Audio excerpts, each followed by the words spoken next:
Hi boys and girls, Mr. Simpson here with Miss Foley. Hi boys and girls. And I wanted to add to my science journal. And I was thinking, what could I put in my science journal? I was trying to think.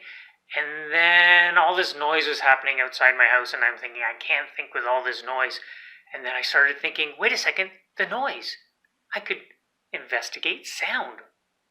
Let's look at sound. So I got a couple things from around the house, and I found something to do as a sound experiment. Let's get ready. The thing I found was my son Andrew's singing bowl.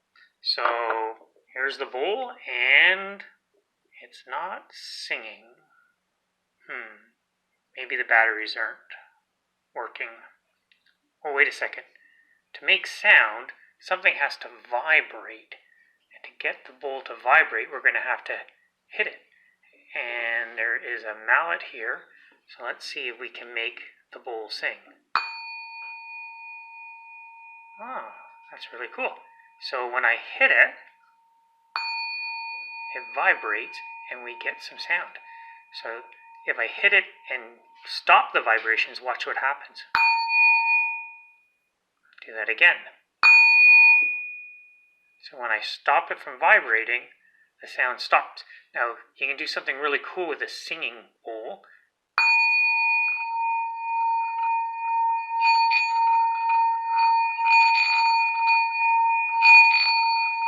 You get it to sing.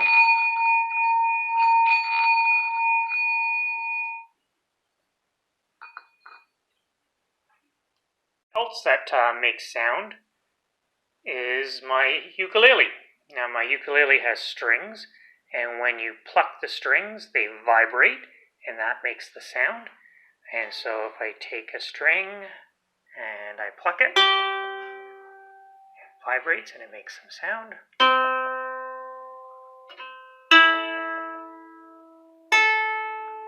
And what's nice is if I get a nice sound, but again, if I stop it from vibrating, watch what happens to the sound. So if it's vibrating, we get sound. Stop it, no sound.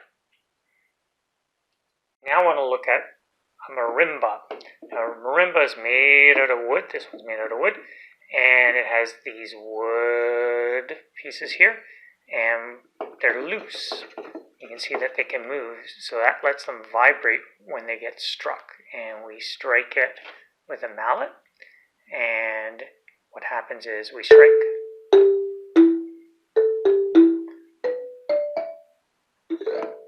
And the wood vibrates, and we get a really nice sound.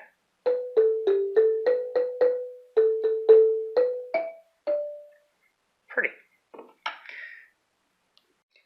The marimba gave me an idea of something I could do. So I got out the science journal, and it's saying making sounds, and it says I need some jars. So I have some jars, but if you don't have jars, you can use glasses. Ask a trusted adult to help you with that. Some water, and I just put green food coloring in the water just so we could see it. It doesn't have to be green, it could just be plain water. And then some sticks. So I'm using some skewers. You could use a pencil, anything that you want to strike the jars. Right now, if I strike the jar,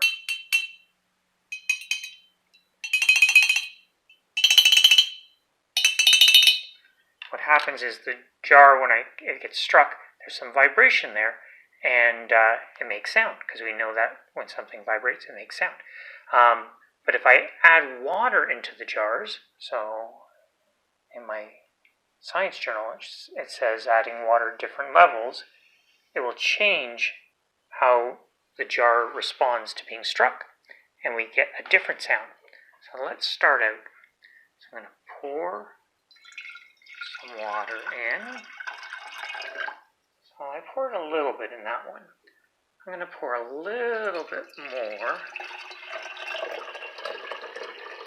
in this one.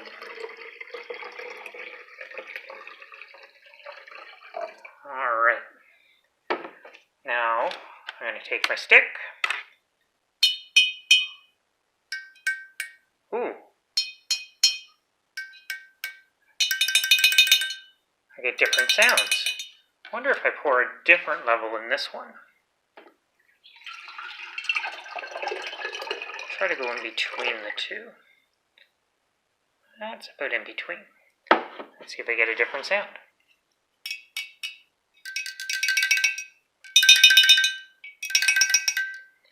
I get a different sound.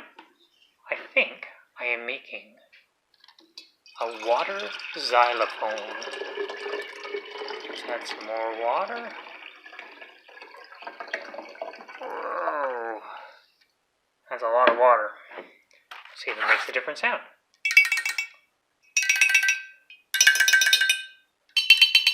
Ah, that's interesting.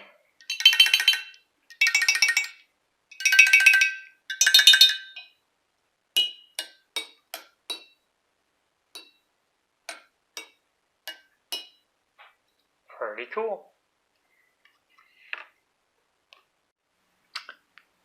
I've taken my jars and I sorted them from the least amount of water, no water, a little bit more, a little bit more, a little bit more, a lot. So it's from the least to the most.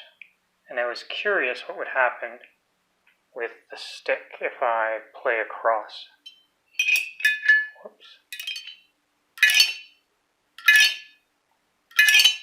That's a pretty nice sound.